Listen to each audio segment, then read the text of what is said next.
सोनू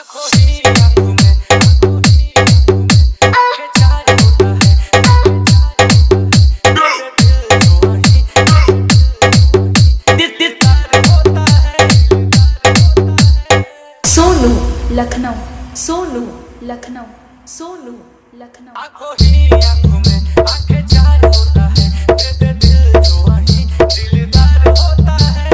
सोनू लखनऊ, सोनू लखनऊ। आंखों ही आंखों में आंखें चार होता है, तेरे दिल जो वही दिलदार होता है।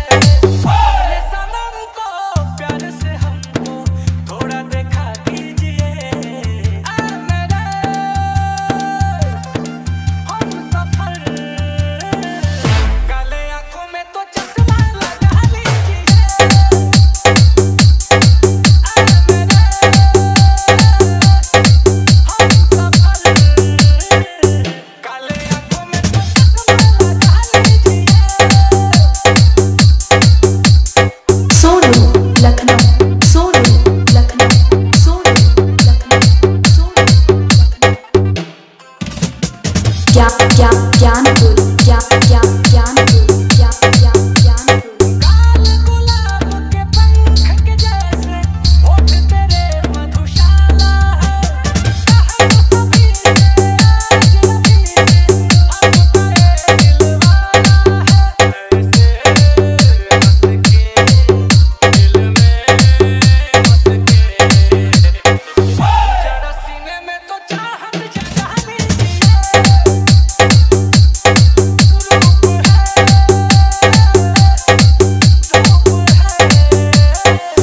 काले आंखों में तो चश्मा लगा लीजिए।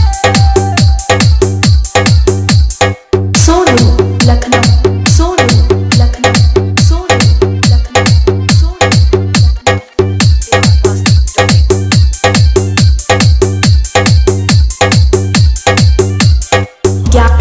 ज्ञानपुर, ज्ञानपुर, ज्ञानपुर।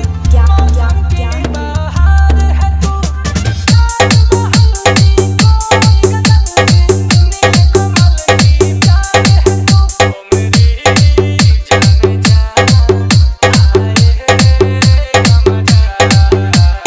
मेरे मीत ये गीत गुनगुना लीजिए,